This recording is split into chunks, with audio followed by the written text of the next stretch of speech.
Let's talk a little bit about balance, stability, and creating some mobility. Sometimes as we age or, as life kind of progresses, depending on if you've had an injury or you get a little bit more sedentary. Let's say you get out of college and you get a desk job, but you're an athlete. Or let's just say you're retired and you've been behind a desk for 30 years, but you're going to go out and resurge your golf career. Today we're going to work on a few things that I think address what happens when you're not moving as much, but you really want to get back into something that's athletic, and let's just call it golf for today. So I'm going to start with this little loop around my ankles, and basically what I want you to do is stand as if you were addressing like a short iron or a putter. And once you've gotten in that position, I'm just going to take a half a turn to my right and show you what it looks like down the line. So I always want to think golf specific. And what am I doing at address? So what I'm trying to do basically is tell my right and left brain, I need to go back down to the ground, get that connection, and then work from the ground all the way up. So what I want you to do is start just simply with a small step, right? Feet together, and then make sure your knees are flexed and no rounded back, nice, upright position with your upper body, and now I'm kind of feeling like I have that club in my hand. And I'm going to take just a half a step to the left and bring it back in, and I'm going to repeat that half a step to the left, bring it back in, half a step to the left, bring it back in. And then I'm going to do the same thing to the right. Step and return it, step and return to start, and then step and return to start. So what you should feel is a little bit of, I want to use the word activation, or you feel a little heat, things get hot, you start to feel the musculature from your feet, your ankles, outside of the side of the lower leg, the calf and the tibialis anterior, and all of the, the quad muscles and the glutes get heated up. But at the same time, we're working on balance, because you got to stay in balance, especially when something has a tight grip around your ankles, right? Because essentially, when you're restricted, your upper body mass wants to move in that position, but your lower body is restricted. So you've got to activate, and then you've got to feel that activation and balance all the way up the body. So I think that's a great way to start to create a good connection with the ground and give you an opportunity to get athletic again. Feel what happens on the right, feel what happens on the left, and oftentimes, the left or the right might be stronger or weaker, but we don't really know it. This is a good opportunity without putting too much stress or strain, but about the right amount, because you can always add more resistance, you can always add more repetitions, and you can always add more sets. So somebody says, what do you really mean? So maybe 3 times to the right and 3 times to the left, that's 1 set. You can do 3 of those. And as you progress and you want to create more of a challenge, you can always bend the knees a little further, put some more resistance, take a wider step, but always remember you want to start and finish with that connection on the ground in balance. So try this, give yourself an opportunity to get athletic and get in balance. Next is a lunge, and we're going to do that with a golf club so we can add more opportunity for your body to have more reactivity and more opportunity to work on mobility and range of motion.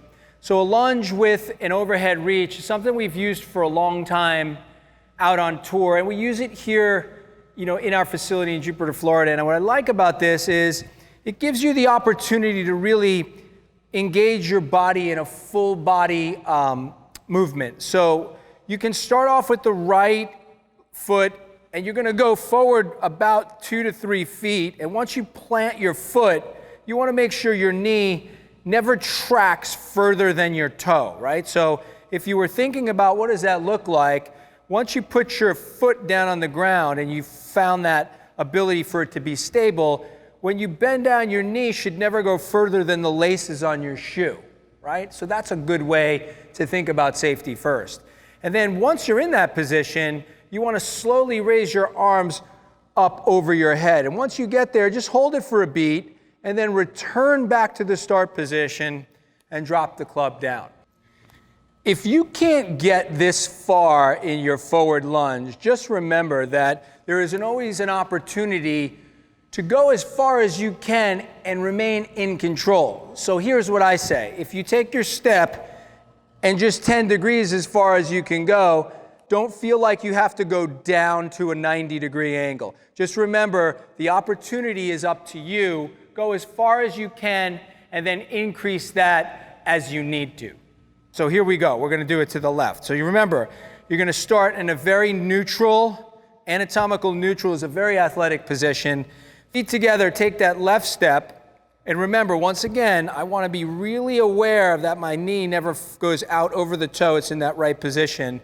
And then as I do that, I'm going to raise this club up over my head, and then I'm going to slowly return to the start position. You're going to feel a really interesting sensation when you do these. Even the best athletes in the world can get challenged as we're transitioning weight from a moving position to a complete stop. So I like that because you're accelerating and then you're decelerating. So you're going not essentially fast, but you're moving all of your mass, and then your feet are leaving the ground and then they hit the ground again, and you have to decelerate, stop, or create stability and balance. And then as you do that and you're raising your arms up over your head, all the muscles around the rib cage, which work in the golf swing all the time, right?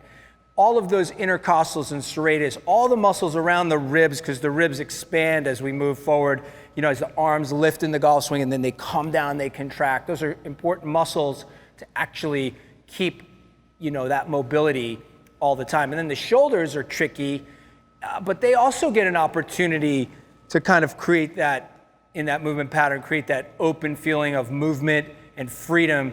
And then the joints, they also get the opportunity to really get in the game. So what I like about this is it covers many different areas. Now, I'm gonna give you a little bonus.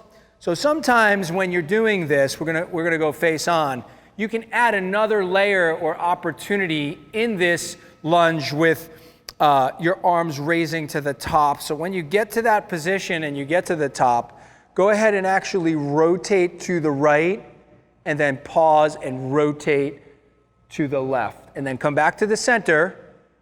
Remember, you're going to start and stop in the same position. So you're thinking, you don't want to slouch your back around your back. You don't want your hips to start to go into, that classic C posture.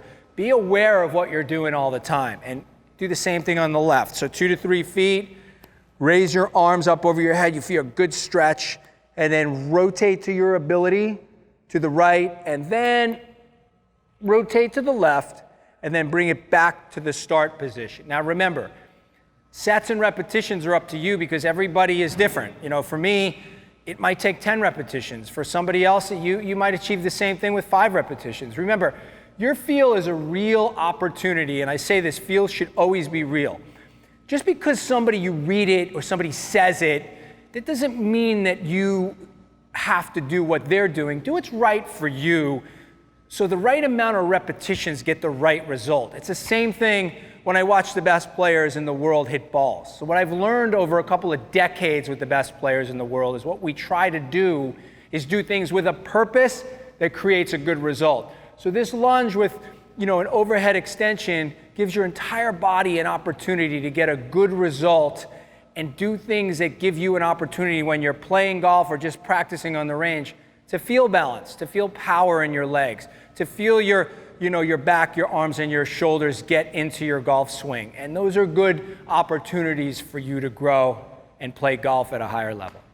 Let's walk on over to the putting green, but let's just use your body and let's talk about balance. So, putting is really one of the things that I think people find to be not very difficult, but it may not be very effective. And one of the reasons why I think over the years it's not as effective is because we're really not putting in balance. So today, let's create an opportunity together to do the 3-foot and the 10-foot putting drill. So basically what I'm going to do is I'm just going to take a step forward with my right foot. I'm going to drag my left foot behind me 2 feet. And then depending on your ability and your balance, you can either lift your foot and tap it, or you can hold it up and really challenge yourself to go ahead and make a 3-foot putt. Standing here, just doing this drill, what you'll feel is this growing or continuous opportunity for the muscles along the side of the leg all the way up to the hip and glute to be very activated. And you feel this enormous challenge for you to stay in balance without falling over. Now remember, I'm going to just turn to the side and show you this. As you do this drill, sometimes because we're not all in the same place, this still works on keeping you in balance. But it does the same thing. It's just, it creates an opportunity for you not to fall right or left. So that tapping motion is a great opportunity. Now remember, what you do to the right, you have to do to the left. And you're going to feel, like for me, I'm already feeling this awkward sense that my left, and it's always been more of a challenge. So maybe a little bit more tapping, and then go ahead as if you were, a left-handed player, just go ahead and do the same drill. If you're finding yourself challenged, just remember that tapping is very, very important. So what's the difference between a 3-foot and a 10-foot is the actual range of motion that you pull the putter back. But the opportunity is the 10-foot putt is just you saying that I actually have to be a little bit more aware of how far I pull the putter back and how far I go through. So here's my 10-foot putt. It's a little bit more upper body range of motion, but I'm still very challenged in my lower body to actually do the same thing. So I'm going to go ahead now, I'm going to change to the left side. And remember, my big challenge is I don't have as good balance on my left side. And you may find this to be very true with the same thing in your own body and putting, is that one side or the other might be a little bit more, dominant versus that deficit feeling of imbalance. So try this drill and give yourself an opportunity to feel more balance as you're putting for those 3-footers, and try to make more of those 10-footers by creating more opportunity for your brain to be connected from your feet all the way up.